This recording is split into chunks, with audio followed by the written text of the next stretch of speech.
नमस्कार दोस्तों, एक बार फिर आप सभी का स्वागत है एड्यूटेनमेंट शो पर, जहां आज हम एक बार फिर लेकर आए UP TET C TET super TET 2020 की सीरीज। और जिसमें आज का विषय हमारा पर्यावरण अध्ययन एवं शिक्षण शास्त्र। और आज का जो हमारा वीडियो होने वाला है उसमें हम लेकर आए विश्व की कृषि से संबंधित अति महत्वपूर्ण प्रश्नों की श्रृंखला, जिसमें आपको कृषि से संबंधित मतलब कृषि विश्व कृषि से संबंधित आपको लगभग सभी प्रश्न कवर किए जाएंगे। तो वीडियो को शुरू से लेकर अंत तक ध्यान से देखिएगा। वीडियो को शुरू करने से पहले अगर आप हमारे चैनल पर नए हैं तो हमारे चैनल को सब्सक्राइब करके बेल आइकन दबा दें, जिससे आने वाली वीडियोस का नोटिफिकेशन आपको मिलता रहे। तो आइए हम वीडियो को शुरू करते हैं। वीडियो को ध्यान से देखिएगा, बहुत इंपॉर्टेंट वीडियो है। इससे जो है आपके टेट सुपर टेट सभी में क्वेश्चन आपको देखने को मिल सकते हैं। देखिए, पहला क्वेश्चन है, जैतून की कृषि किस देश में की जाती है? तो देखिए, इसका आंसर होगा आपका जैतून की खेती जो है फ्रांस में सर्वाधिक की जाती है। ठीक है, जैतून से कई सारी चीज़ें बनाई जाती हैं, जैतून का तेल होता है और भी कई सारे पदार्थ बनाए जाते हैं। दूसरा प्रश्न है, मिश्रित कृषि क्या है? तो एक ही फॉर्म पर फसल उत्पादन एवं पशुपालन। देखिए, मिश्रित कृषि का मतलब क्या होता है कि एक फार्म हाउस या फॉर्म कह सकते हैं, उस पर क्या होता है, फसल उत्पादन के साथ में पशुपालन, तो इसको हम बोलते हैं मिश्रित कृषि। नेक्स्ट क्वेश्चन है, गहन कृषि किस क्षेत्र से संबंधित है? गहन कृषि जो है आपकी संबंधित है कनाडा से। कहाँ से? कनाडा। नेक्स्ट है आपका, ट्रक फार्मिंग का दूसरा नाम क्या है? तो ट्रक फार्मिंग का दूसरा नाम है विपणन बागवानी। विपणन बागवानी, ट्रक फार्मिंग इसे बोलते हैं हम। क्वेश्चन नंबर 5, विश्व के कृषि प्रदेशों का वर्गीकरण किसने प्रस्तुत किया था? विश्व के कृषि प्रदेशों का वर्गीकरण किसने प्रस्तुत किया था? तो इसका आंसर होगा डी हिटलसी। डी हिटलसी ने। ठीक है, इसके बाद अगला क्वेश्चन हमारा, विश्व के कुल धरातल क्षेत्रफल का कितना भाग कृषि कार्यों में लगा हुआ है? तो देखिए, विश्व का कुल धरातल का जो क्षेत्रफल है 11%, उस पर क्या होता है, कृषि कार्य होते हैं। ठीक, अगला क्वेश्चन है, वॉन थ्यूनेन का सिद्धांत किस पर आधारित है? तो जो वॉन थ्यूनेन की थ्योरी है वो आधारित है तुलनात्मक लाभ पर। तुलनात्मक लाभ पर। अगला क्वेश्चन है, विश्व का सबसे बड़ा गेहूं निर्यातक देश कौन सा है? तो देखिए, विश्व का जो सबसे बड़ा गेहूं निर्यातक देश है वो है आपका Argentina. Argentina. Question number 9, fazenda क्या है? देखिए, फजेंडा एक वर्ड है, इसका प्रयोग किया जाता है कहवा के बागानों को फजेंडा बोलते हैं। क्या बोलते हैं? फजेंडा। किसको? कहवा के बागानों को। अगला क्वेश्चन है आपका, कॉफ़ी का उत्पादन विश्व में सबसे अधिक कौन सा देश करता है? तो आप सभी को मालूम होना चाहिए, कॉफ़ी उत्पादन में सबसे पहला स्थान जो है ब्राज़ील का है। किसका? ब्राज़ील का। नेक्स्ट क्वेश्चन है, विश्व में कपास की खेती सबसे अधिक कहाँ की जाती है? तो देखिए, विश्व में जो कपास की सबसे अधिक खेती है वो चीन में की जाती है। कहाँ? चीन में। अगला प्रश्न है, विश्व में सबसे बड़ा रबड़ उत्पादक देश कौन सा है? तो देखिए, विश्व में जो सबसे बड़ा रबड़ उत्पादक देश है वो आपका थाईलैंड। कौन सा? थाईलैंड। नेक्स्ट क्वेश्चन है 13, भारत किसका सर्वश्रेष्ठ उत्पादक एवं उपभोक्ता है? तो देखिए, भारत जो है सबसे सर्वश्रेष्ठ उत्पादक और उपभोक्ता जो है चाय का है। ठीक। अगला प्रश्न है, भारतीय कपास किस किस्म की होती है? तो भारत की जो कपास होती है वो प्रायः छोटे रेशों वाली होती है। छोटे रेशों वाली होती है। विश्व में सबसे अधिक जूट उत्पादक क्षेत्र कौन सा है? तो देखिए, विश्व में सबसे अधिक जूट का उत्पादन जो होता है वो होता है गंगा ब्रह्मपुत्र का जो डेल्टाई क्षेत्र है उसमें। ठीक है, गंगा ब्रह्मपुत्र का डेल्टाई मैदान। अगला प्रश्न है, रेशम उत्पादन हेतु व्यापारिक स्तर पर रेशम के कीड़ों को पालना क्या कहलाता है? तो इसे हम बोलते हैं सेरीकल्चर। ठीक है, तो रेशम उत्पादन के लिए जो रेशम के कीड़ों को पालते हैं उसको हम सेरीकल्चर बोलते हैं। और इसका जो पाला जाता है वो मुख्यतः शहतूत के वृक्ष पर पाला जाता है। अगला प्रश्न है, मानव निर्मित धान्य है। मानव निर्मित धान्य कौन सा है? टेट्रिकल। इसका नाम है टेट्रिकल। ये मानव निर्मित धान्य है। तो ये आपसे एमसीक्यू बना के पूछ सकते हैं। अगला है, एस्माउनी किसकी प्रजाति है? एस्माउनी, तो देखिए एस्माउनी जो है आपकी कपास की प्रजाति है। किसकी? कपास की। नेक्स्ट क्वेश्चन, विश्व के लावा निर्मित मैदानों में कौन सी फसल सर्वाधिक उगाई जाती है? तो देखिए, विश्व के लावा निर्मित मैदानों में सबसे अधिक फसल उगाई जाती है कपास। अब इसका कारण क्या है? देखिए, जो लावा निर्मित मैदान होते हैं वहाँ पे क्या होता है, जो लावा जमा हो जाता है तो वो जो है काली मिट्टी का रूप धारण कर लेता है। उसमें बहुत मात्रा में खनिज पाए जाते हैं जो कि कपास की खेती के लिए आवश्यक है। और कपास जो है आपको पता होगा सबसे ज़्यादा काली मिट्टी में होती है, तो इसलिए लावा निर्मित मैदानों में सर्वाधिक कपास उगाई जाती है। अगला प्रश्न है, दुग्ध उत्पादन में श्वेत क्रांति लाने का श्रेय किसे जाता है? तो देखिए, दुग्ध उत्पादन में जो श्वेत क्रांति लाए थे उसके लिए जो है डॉक्टर वर्गीस कुरियन को जाना जाता है। क्वेश्चन नंबर 21, उत्तरी गोलार्ध संसार का कितने प्रतिशत गेहूं उगाता है? देखिए संसार का जो कुल गेहूं है उसका 90% भाग उत्तरी गोलार्ध में उगाया जाता है।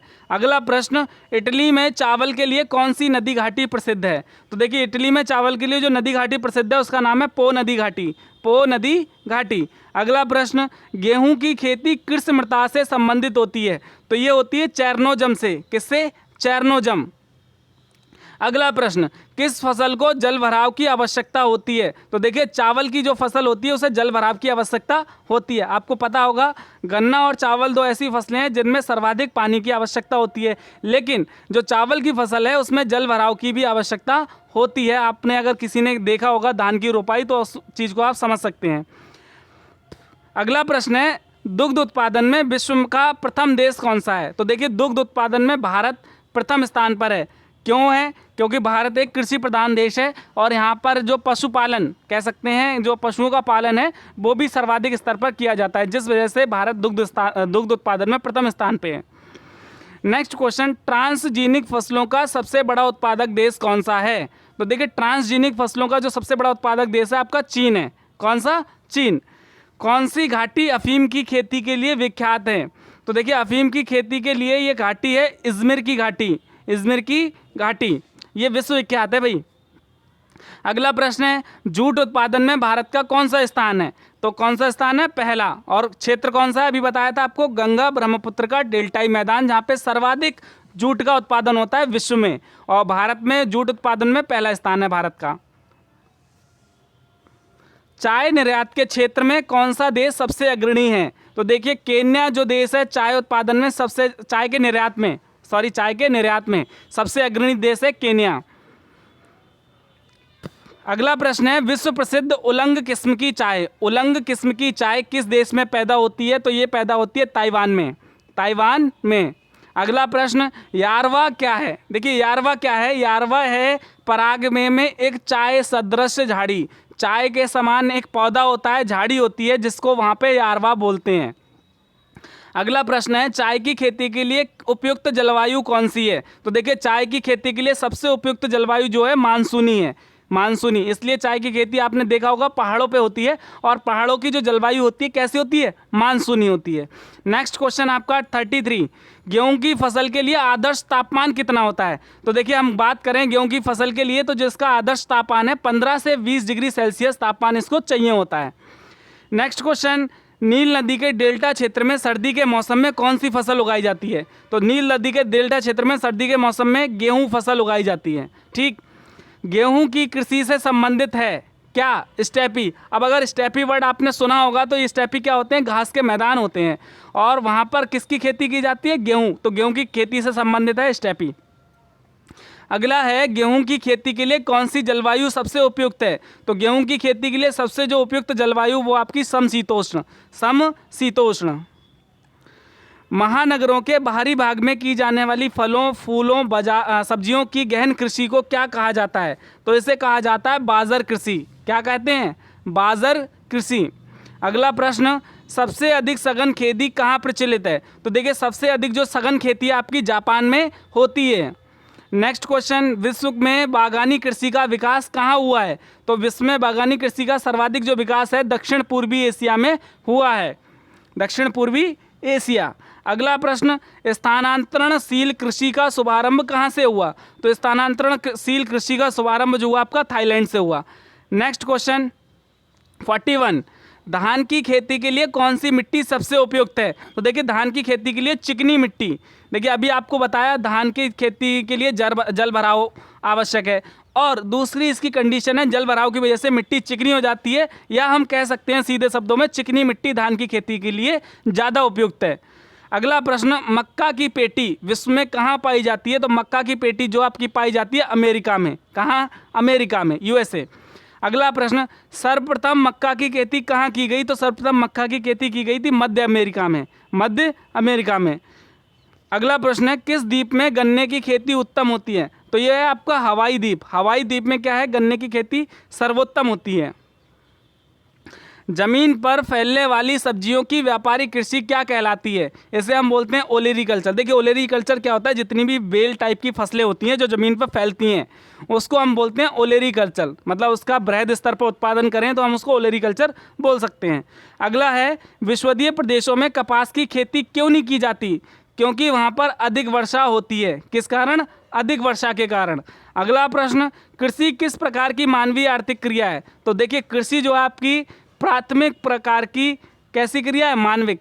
देखिए अगर हम जीवन की बात करें तो जीवन में सबसे मतलब जो मूलभूत आवश्यकता है भोजन, और भोजन के लिए क्या चीज़ है? कृषि। तो कृषि जो है हमारा प्राथमिक क्रिया है, मानवीय क्रिया। अगला है और अंतिम प्रश्न आज का, विश्व में सबसे उत्तम स्वाद वाला कहवा किसे माना जाता है? तो ये है मोचा कहवा। कौन सा? मोचा कहवा। और ये सबसे उत्तम स्वाद वाला कहवा माना जाता है। तो दोस्तों ये थी आज की हमारी वीडियो। आशा करते हैं आपको वीडियो पसंद आएगी। अगर आपको हमारी वीडियो पसंद आए तो इसको लाइक करें, ज़्यादा से ज़्यादा शेयर करें और हमारे चैनल को सब्सक्राइब करें। अगर आप किसी भी teaching exam, UP TET, C TET, किसी भी टेट या सुपर टेट की तैयारी कर रहे हैं तो हमारे चैनल को सब्सक्राइब करके हमारी वीडियोज़ देखिए। अगर आपको वीडियो पसंद आए तो हमारी वीडियोज़ को ज़्यादा से ज़्यादा शेयर कीजिए। तो thank you for watching our video. Thank you very much.